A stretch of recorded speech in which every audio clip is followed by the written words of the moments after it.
Voyons maintenant comment tracer la courbe d'une fonction.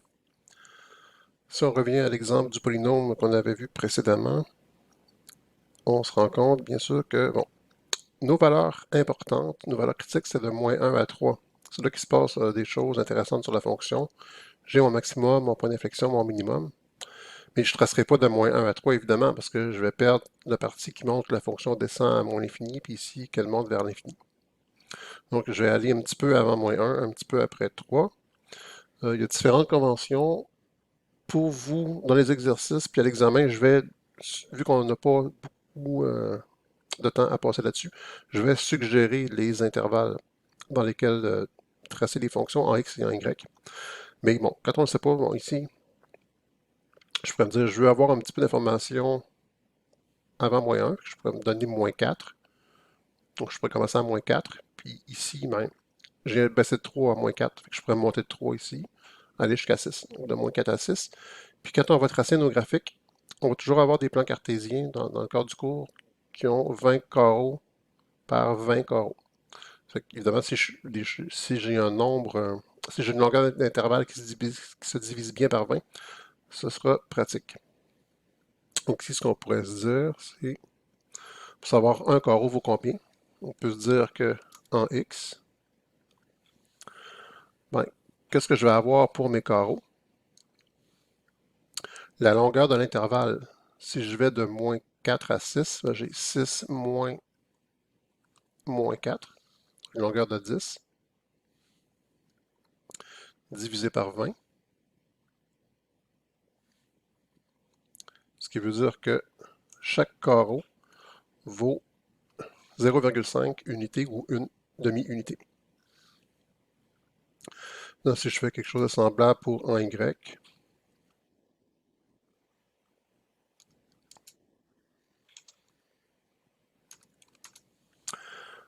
qu'est-ce qu'on va avoir? Ben, si on vient voir nos nombres importants, notre minimum est à -9, notre maximum est à 1,7 environ.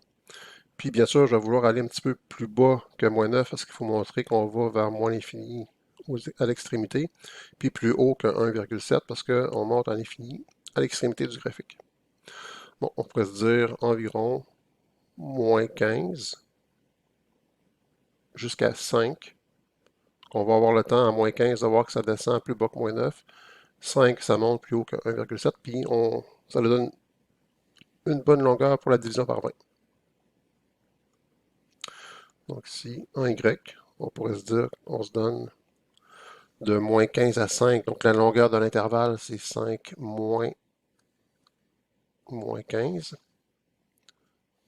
divisé par 20, ce qui nous donne 20 divisé par 20. Et une unité par carreau. Ça veut dire qu'en X, on va graduer par 0,5, en Y, on va graduer par 1.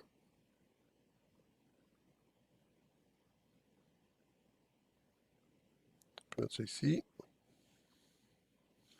OK. Puis là, maintenant, c'est de savoir où est-ce que je place mes axes pour respecter ce que je me suis donné ici comme information. Bien, on va aller à notre graphique.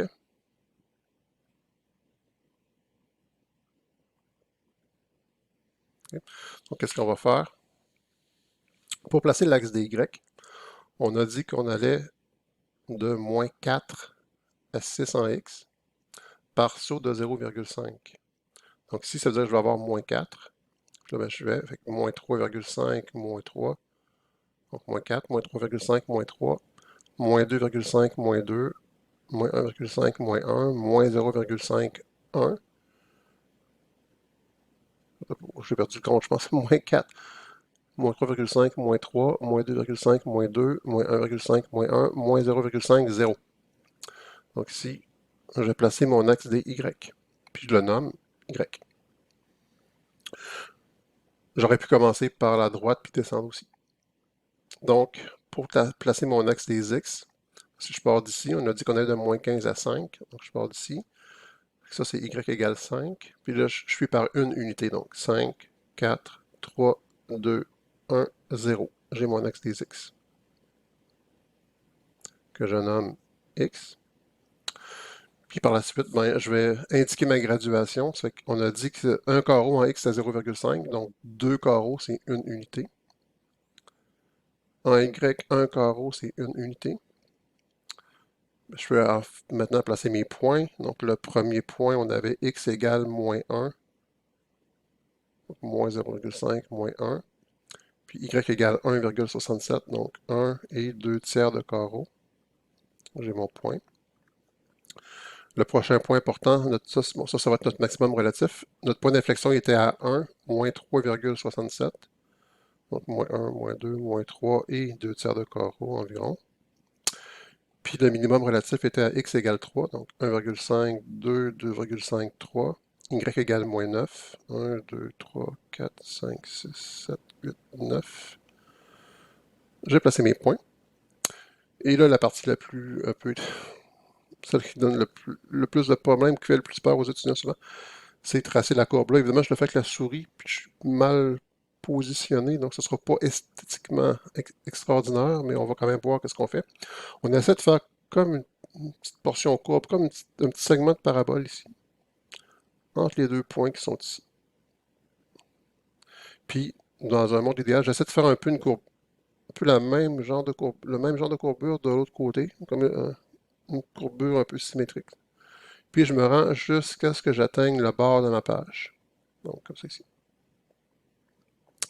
Je peux venir relier maintenant ces deux points-là en changeant la courbure, parce que j'ai un point d'inflexion. Donc là, ici, je suis maintenant ouvert vers le haut.